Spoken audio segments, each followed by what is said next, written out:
Alexandra, vous nous parliez évidemment de ces inondations historiques dans le Lot-et-Garonne. Oui, en effet, Alice, c'est tout simplement historique. On prend la direction d'Aiguillon, situé dans le département du Lot-et-Garonne. Ce département qui reste ce matin placé en vigilance rouge par Météo France avec la Garonne qui déborde. On n'avait jamais eu autant d'eau depuis au moins une trentaine d'années. C'est vrai que les crues sont très importantes sur la façade ouest. On a eu de fortes précipitations hier, 36 jours de pluie consécutifs. C'est tout simplement inédit. C'est l'équivalent de plusieurs mois de pluie en seulement quelques semaines. Et donc, conséquence, les cours d'eau débordent et ça a beaucoup de mal à s'évacuer. En plus, tous les affluents arrivent du côté de la Garonne ou encore de la Loire. Et donc, conséquence, les cours d'eau sont tout simplement saturés ce matin. De nombreux départements restent placés en vigilance rouge par Météo France. Il y en a 5 au total. C'est assez rare. C'est la première fois que ça arrive depuis la création du service Vigicru en 2006. Nous avons le Maine-et-Loire, le Lot-et-Garonne, la Gironde ou encore le département de la Loire-Atlantique qui ce matin reste sous surveillance. On retrouvera encore une fois de fortes crues aujourd'hui, même si la décrue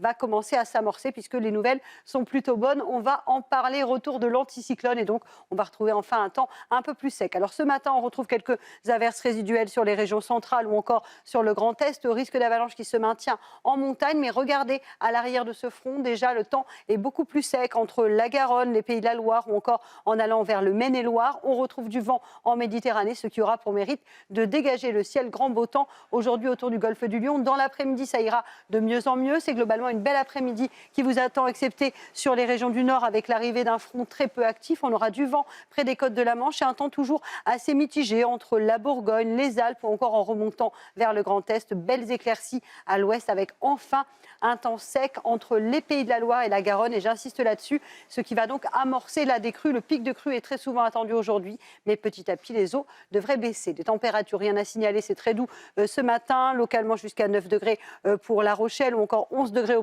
pied des Pyrénées. C'est un petit peu plus bas sur le Grand Est, mais rien de conséquent, 2 à 3 degrés en moyenne. Et dans l'après-midi, les températures sont globalement 2 à 4 degrés au-dessus des normales de saison, 12 à Paris, 13 degrés à Rennes, 10 degrés à Lyon et localement jusqu'à 19 degrés tout de même pour nos amis corses. Les températures qui devraient s'envoler à partir de demain, température printanière attendue ce week-end et surtout en début de semaine prochaine. Conditions météo anticycloniques avec donc un temps beaucoup plus calme et surtout beaucoup plus doux. Mais en tout cas, les nouvelles sont bonnes. Rassurez-vous, on aura beaucoup moins de pluie dans les jours qui arrivent.